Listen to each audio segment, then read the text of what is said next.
As we embark on a new year and a new decade, will the 2020s be the decade of continental economic unions? We'll be talking about this drive toward continental unions in this week's episode of Analysis Behind the News, where we provide the perspective that you can use to help save American liberty and independence. If you've been following the news from Congress this past month, then you've no doubt know that the House of Representatives passed the implementation legislation for the USMCA on December 19th by a vote of 385 yeas to 41 nays. This vote brings us one step closer to a North American Union, similar to the European Union. But what you probably haven't heard about are the latest developments with the African Union. On December 17th, 2019, the website for the United Nations Conference on Trade and Development, also known by its acronym UNCTAD, posted a very revealing article entitled "The $2.5 Trillion African Economy, Why a Borderless Africa Offers Best Hope for Unleashing the Continent's Potential." The article was written by Dr. Mukisa Ketuyi, the Secretary General of UNCTAD. Secretary General Ketuyi begins by writing, "At a time when the multilateral system is under siege and media speculation about Brexit and whether the European Union is in decline is widespread, the African Union is quietly deepening economic, social, and political ties. Africa has embarked on a journey of transformational change. While the international media may be portraying a dismal picture of Africans as refugees fleeing the continent on boats, the reality on the continent is much different. Economic integration is progressing on the continent. The signing of the African Continental Free Trade Agreement, or AFCFTA, in January of 2018, and ongoing ratifications by 27 countries so far, is an important development milestone for the continent. It has taken Africa almost 30 years since the signing of the Abuja Treaty in 1991 to reach this stage, but the continent cannot afford to wait another 30 years to translate the AFCFTA and the potential it holds into reality," the article states. Africa's journey toward economic and political integration began with the signing of the Abuja Treaty in 1991. The following year, in 1992, was when the member nations of the European communities, which were a set of 3 different regional European organizations, the European Coal and Steel Community, the European Economic Community, and the European Atomic Energy Community, signed the Maastricht Treaty, officially known as the Treaty on European Union. It was this treaty, the Maastricht Treaty, or Treaty on European Union, that established the European Union and its pillar structures, which remained in place until the ratification of the Lisbon Treaty in 2009. So in 1991, we had the Abuja Treaty for Africa. In 1992, we had the Maastricht Treaty, or Treaty on European Union.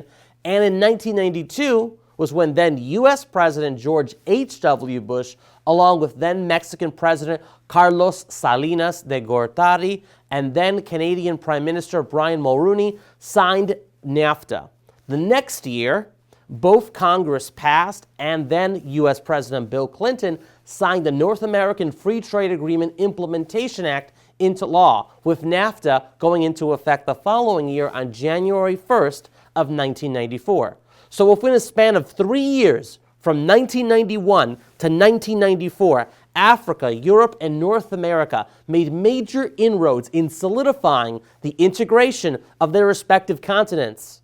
While we've had the North American Free Trade Agreement with the U.S., Canada, and Mexico, in 2018, 27 African nations signed to create the African Continental Free Trade Agreement that we mentioned earlier, the AFCTAD. The forward to the UNCTAD's specifically 240-page 2019 report on economic development in Africa makes the following admission about the AFCTAD in the foreword stating, quote, "The African Continental Free Trade Area is a landmark achievement in the context of the continent's long and rich history in fostering regional integration to unify the continent." Likewise, the current president of Mexico, Andrés Manuel López Obrador, recently said about the USMCA in his remarks delivered in Spanish following the signing of the Protocol of Amendment to the USMCA back on December 10, 2019, Obrador stated, quote, "With development cooperation, which will be possible with this agreement, the unity of the Americas, the unity of our continent, the unity of all countries, the peoples of our America, the America that saw Abraham Lincoln born and of the America that saw Benito Juarez born, we have this agreement with North America without turning our backs on our America." Going back to Africa, Kutuyi states in his article that since July of 2019, the 54 members of the African Union have entered the operational phase of the AFCFTA, putting into action far-reaching plans to tear down barriers to trade and mobility on the continent.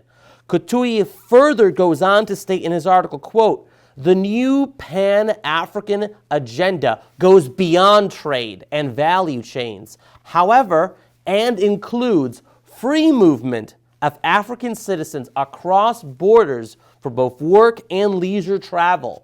The African Union passport, aimed at facilitating the free movement of people on the continent, is beginning to gain momentum as well. According to the African Development Bank's 2019 Africa Visa Openness Report, African visitors no longer need a visa to travel to a quarter or other African countries, whereas visa-free travel was only possible to a fifth of the continent in 2016.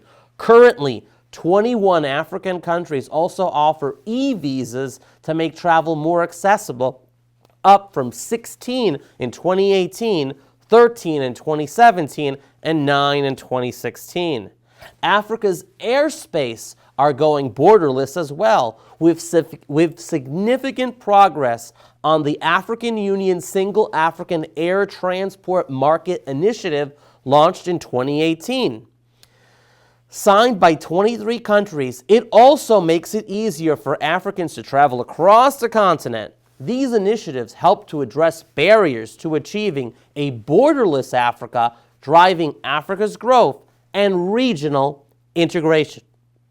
The same holds true for North America via the new USMCA.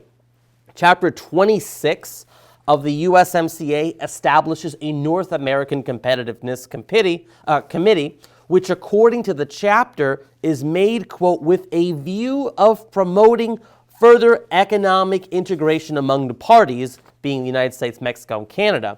Now, Article 26.1, Section 5 of Chapter 26 further states, quote, "The Competitiveness Committee shall discuss effective approaches and develop information sharing activities to support a competitive environment in North America that facilitates trade and investment between the parties and promotes economic integration and development within the free trade area."